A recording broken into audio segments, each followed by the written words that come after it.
Good afternoon, everyone. So I don't know how many speakers came before me. There's been a lot. So it's getting late in the afternoon. I will do my best to keep things moving. Mr. Murphy, sir, thank you for a very kind introduction. Worked for you when I was on the committee. Great to see you, wherever Jim is. Put on another great event. You've also kindly let me speak after Secretary Wormuth and the chief, which slightly reduces the chance of me getting myself in trouble with my boss today. So much appreciated. I'd like to start with acknowledging the thousands of Army acquisition contracting professionals whose work I'm here to represent. It's humbling to be placed in charge of so many talented and dedicated public servants. They work long hours. They receive little public praise. Much of their work isn't well known. But despite that, they soldier on and get the job done day after day for the Army. So to that dedicated workforce, I'd first just like to say thank you.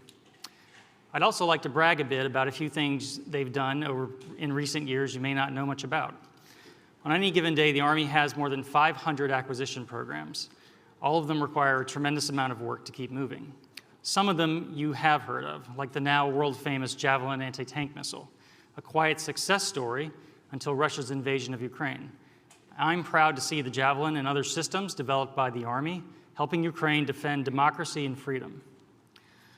Others you may not hear about, but that's because they too are quiet success stories that aren't discussed much in the press or on social media. They just get good things for soldiers. However, that doesn't mean they aren't important. Collectively, over the past year, the Army programs have fielded more than 78,000 individual pieces of equipment, covering the gamut from clothing items to advanced combat vehicles and aircraft. Also, over the past years, Army ammunition plants have produced nearly 750 million rounds of ammunition of all sizes and roughly 9 million tons of explosive material for the Joint Force, including the material for almost all of the bombs the Air Force and Navy procure. Another quiet Army success story is the destruction safely, so far, of 98% of our chemical weapons stockpile, part of an effort to finish destroying all of these weapons by the end of 2023. And a final achievement you may not know you've heard about but probably didn't know it was the Army, is the massive effort underway since early 2020 to acquire and distribute COVID-19 vaccines, treatments, test kits, masks, gloves, supplies, and myriad other items as part of the federal government's pandemic response. While we worked as part of a team, you should know that your Army did the lion's share of that work. More than $64 billion has gone into these efforts, almost all of it handled by the Army. And specifically, it was Army acquisition and contracting professionals that used every creative measure available to them to make things happen at unprecedented speed, saving thousands of lives in the process. I'm very proud of their work. It continues today, of course, and you should be as well. Of course, the Army can't rest on these success stories. We always have to be looking to the future, as the Chief and Secretary both talked about. The acquisition programs of today will be weapons that 5 to 10 years from now or sooner, the soldiers will rely upon in combat. It's my responsibility and my privilege to oversee development and procurement and fielding of these systems. Innovation is more important than ever because, as many of you know, the Army is in the middle of a huge modernization effort that touches all elements of the Army. The Chief and Secretary both spoke to these efforts very eloquently. Some of those programs will develop entirely new systems, like hypersonic missiles or ground-based anti-ship missiles, and even directed energy counter-UAS systems. Some of them will replace our current systems with vastly improved ones, like major combat vehicles and 2 new helicopters, but also smaller things like rifles and automatic rifles for the infantry. Others will dramatically increase the range and precision of our artillery and air defense capabilities across the Army. The Army accepted some risk in those areas over the past 20 years as it was focused on coin, but we are coming back with a vengeance in both areas. Importantly, there are numerous efforts across the Army to build out intelligence, electronic warfare, and targeting technologies, and the network to tie all that together. Finally, and importantly, the Army is also working to update the vast array of systems that support the Army's huge logistics force. While trucks, trailers, watercraft, and support equipment don't make headlines, they're absolutely vital, and the Army can't ignore them. The world is seeing right now in Ukraine a demonstration of the importance of intelligence and logistics in warfare, so the Army has to address those modernization areas as well. Looking across all those areas, I'd like to focus on just a few topics of special interest before taking your questions. The first effort is maintaining the Army's current focus on doing acquisition rapidly, but also responsibly. Using the new authorities we've been given, I believe we can do both. However, I am clear-eyed about the risks that focusing on speed or schedules can produce. The potential cost and performance risks that come with the focus on speed have the potential to undermine the Army's plans. As a result, we have to carefully watch and understand the risks of our programs and make adjustments before problems emerge. Importantly, part of moving at speed in acquisition is doing things concurrently that were often in the past done sequentially. There is, of course, risk to that approach. I know from my many years doing program oversight for Congress that poorly managed concurrency can lead to lots of problems. So my goal is to build and maintain and lead an acquisition workforce that can handle doing things at the same time. The second focus, and the main one I'd like to talk about, is the importance of prototyping to production. That's something the Army's wrestling with right now. As many of you know, the Army initiated many prototyping efforts over recent years. Many are now showing great promise. We now face the challenge of how to shift from prototypes, some of which are literally hand-built one at a time in a garage-type setting, to producing them at scale in a way that is reliable, sustainable, and economical for our industry partners. Some of the first prototypes to move down this path will be smaller soldier systems like IVAS, the Chief was talking about, and the new rifle and automatic rifle. Those are facing expected teething issues common to new systems, but I'm feeling good about both at this time. Not far behind are combat vehicles like the Mobile Protected Firepower light tank and sophisticated air and missile defense systems now in operational testing. Once again, we will likely hit some turbulence, but the Army has handled that in the past and can work through these challenges if we stick with the programs. And just around the corner, we'll have to make the same shift in very high-end areas like hypersonic missiles that General Thurgood talked about this morning, advanced communication networks, and intelligence systems. So how do we do these transitions the right way? The first thing we need is thankfully already in place: flexible authorities such as rapid prototyping, rapid fielding, middle-tier acquisition, and the expanded use of other transaction authority contracts. Those have been provided by Congress in recent years and are now coming into full use. We also need continued support for decentralized acquisition from our partners with the Office of the Undersecretary of Defense for Acquisition and Sustainment. The Army right now has only one program where the milestone authority resides at OSD A&S. That's a huge grant of authority from that office compared to the past. So the Army has to earn that right by showing that we can handle our programs effectively. Another important issue is support from Congress for this new approach. Moving quickly from prototyping and then into production has been done before and supported by Congress before, especially in the world of classified programs. Doing it the way we're talking about now with many more programs is a shift. It's therefore vitally important that we remember that Congress is not a single entity. There are many members and committees that have a critical oversight role in what we're doing and how we're doing it. So it's on us to keep them up to speed and informed. Hopefully they will continue to support our efforts. Lastly, we need agile requirements to go with agile acquisition.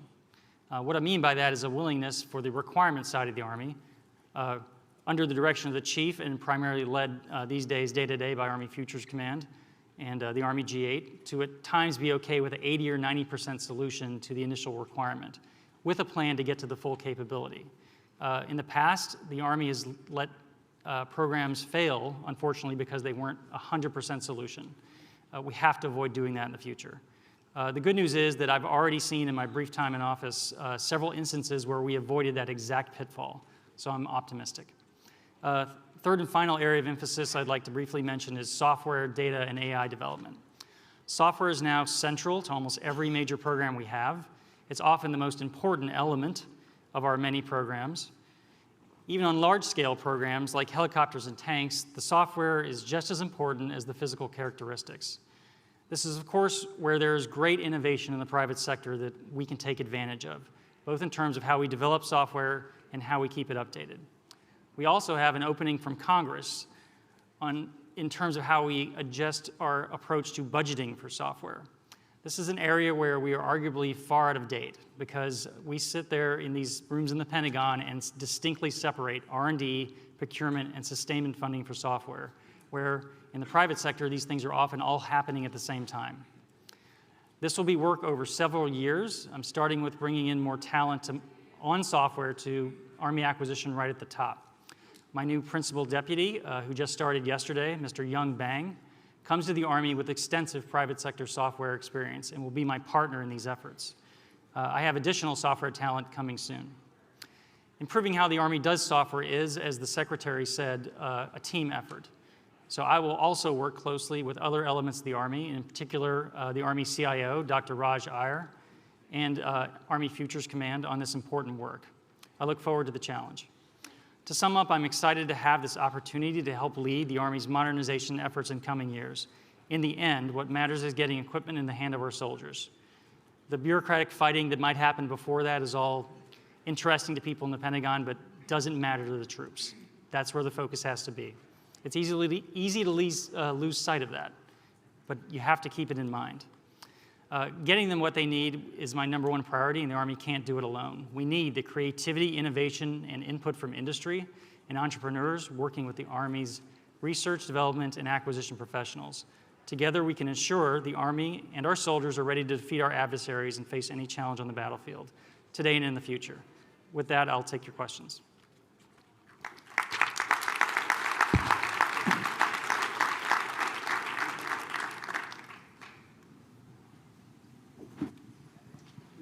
Late in the day, they're getting weary, Jim.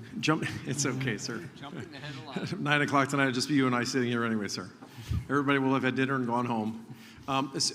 Obviously, the chief was very adamant about, hey, more adamant than I've ever seen in terms of MPF going forward, OMFE going forward, FAR going forward, FLIR going forward, committed. And if it's okay with you, what's the message? What is your message today in terms of the actual buyer of that equipment to industry?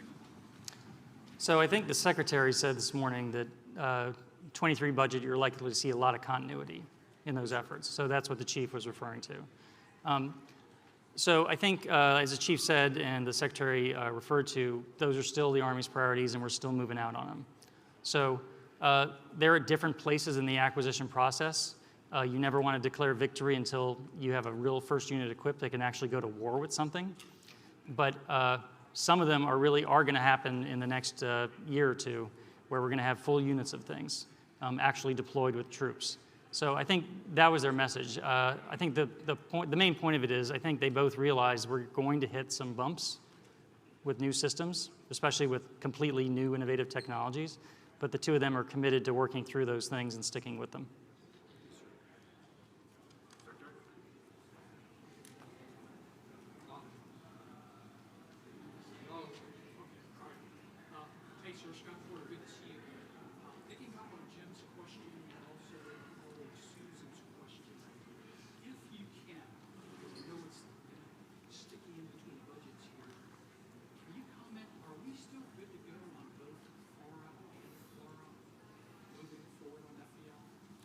So the question was about FARA and FLARA, which, by the way, brings up the larger point of something I want to do over the next 3 years, and that's work on the names of our programs.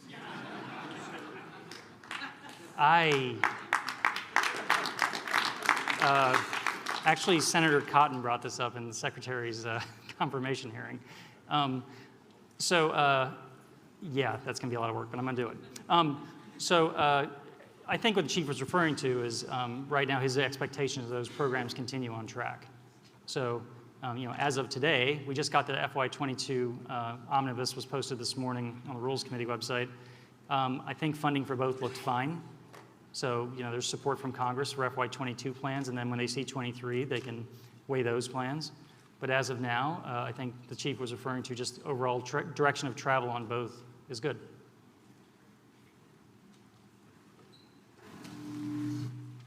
Mr. Secretary, we got one back here then. So, sir, Bill Conley, I'm the CTO for Mercury Systems, a horizontal supplier in a bunch of different ways. So microelectronics is obviously one of the major issues, billions of dollars out there, diverse congressional committees that are involved, notionally $50 billion in USICA or America Competes Act, going in largely to Department of Commerce. Was curious how you see microelectronics impacting the Army and what you're doing with your interagency partners. So there's several facets of that. One is security. So supply chain security of the microelectronics. So that's an effort where, since I arrived either in last year when I was in acting capacity, we had direction from above to improve the Army's ability and ASALT's ability to work on supply chain security, visibility really, just working with industry partners to understand our supply chains better to make sure we know who we're buying from and what we're getting things from. The other part of it is that larger effort you speak to, which right now is really led by OSD, to improve over time our manufacturing capability in that area. That's going to be a long build. The services all want to see more made in America things. It's better for the American people. It's better for our systems. It gives us more surety with regard to supply. But that's not a small thing. So the government can help there, but there's going to have to be a real partnership with industry, given the amount of funding necessary to really invest in large-scale manufacturing of microelectronics back here in the United States. So I would just have to kind of defer to my OSD colleagues on that one. They're really leading that effort, but the Army's in full support.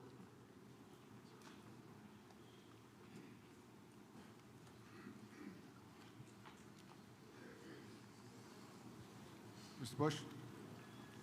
Hey, Jason Miller from Federal News Network. Thanks for taking my question. I'm going to get into the weeds for you for a second, so forgive me if it's not something that's maybe risen to the top yet. I'm not in charge of the IRS. It's No, not no, my no, fault. no. Definitely not an IRS question. It's not me. But it definitely affects everybody here. The Army contract writing system has been a challenge, to say the least, and it's a program that's been stuck in the mud, if you will. So I'm just wondering if that's risen to your level yet, and if you have any thoughts that you can share about how you're kind of moving out and moving forward and what that looks like, because as far as I can tell, it's not working. It's an important one. So it's an attempt also to move away from 3 legacy systems that are very old and very difficult and expensive to maintain. Just today I was doing some preliminary work on the FY24 budget about software sustainment, and the 3 older systems we're still spending money on them. So we have to get there at some point. It has been through some tough times. The Army is still, I would say, in the analysis phase about different courses of action going forward, whether we stick with the current one, move to one used by another service perhaps, a modified version, or start over. But I think we are cognizant of the demand signal and timing, so we need to get it sooner rather than later. But a decision's not been made yet on how to change course, but it's vital. Thanks for mentioning contracting. Contracting workforce are part of those anonymous people that nobody thinks about, but they're actually the ones who actually move money through the system, and I'm proud to lead them. But we got to get them a better system. Mr. Bush, if I could ask you a question. We're changing the paradigm in the Defense Department, particularly in the Army with Futures Command, in what we're asking industry to do at a speed. And so we're asking them to invest more and more up front to let the Army try, fly, ride, whatever, before they buy. Okay, so how do you create, for industry, irreversible momentum in programs so that there's some expectation that the program's going somewhere? Because you and I both know that normally our programs have suffered from erratic, I guess the best way to say it would be erratic funding schemes. So first of all, I'm not so sure there is any such thing as irreversible momentum. I worked for Congress where we would change direction all the time. But there is something called sticking with things and staying on target. So that I think you heard this morning from the Chief and Secretary, that their focus remains the same. With regard to industry, we have had efforts where we have asked industry to invest a lot up front, and they have, and we greatly appreciate and need that.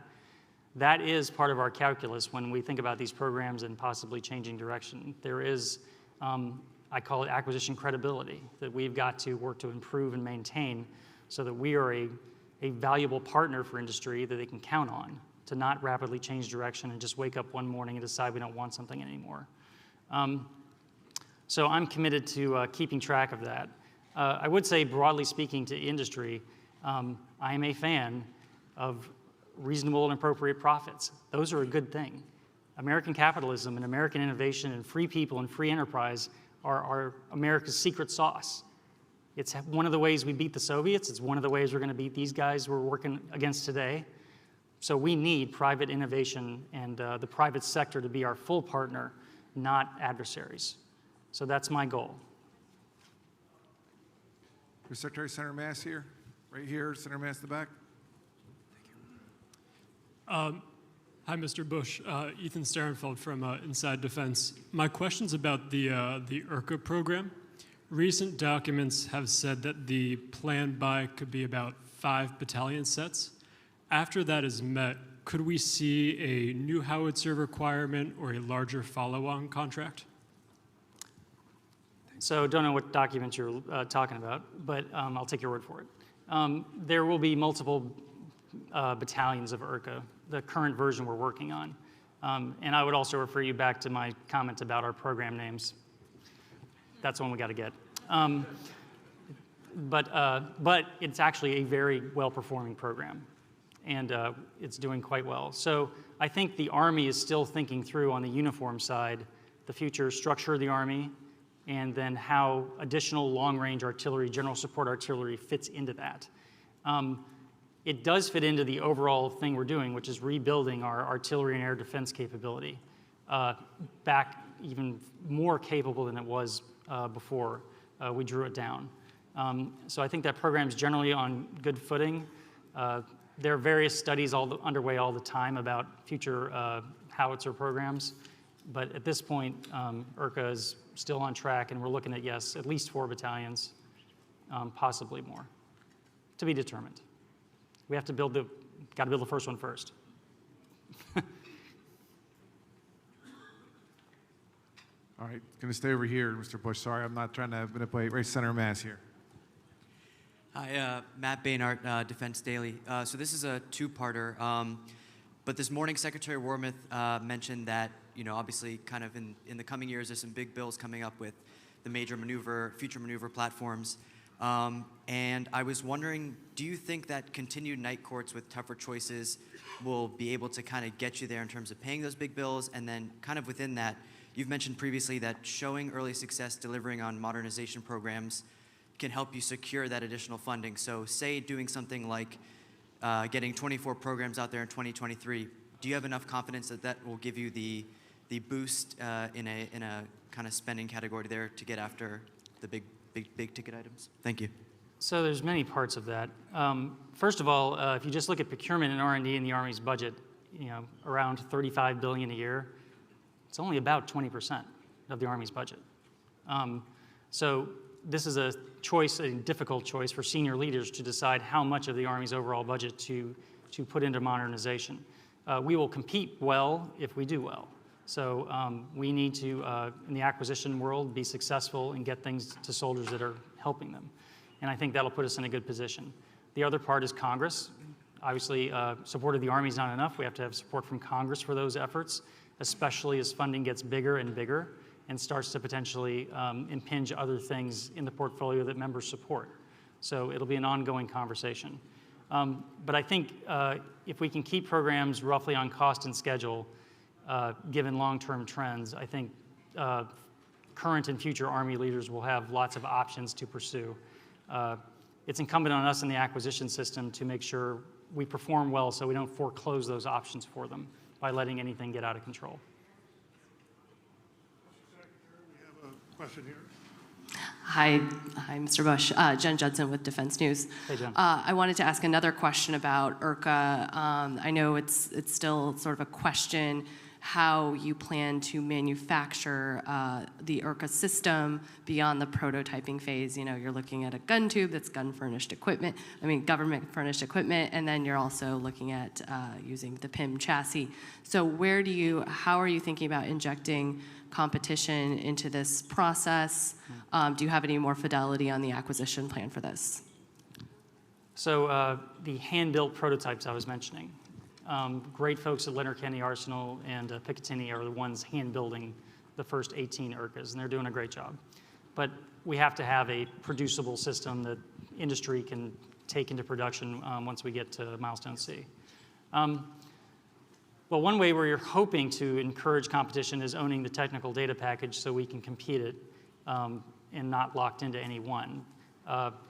It'll be important, though, that there's a big government side of that. As you mentioned, Watervliet Arsenal in New York, for example, is the only place in America where those gun tubes can be made. So there will be a heavy government provided element to it, but the plan is to actually have the TDP and work with industry to get some competition early on so we can get it into full production.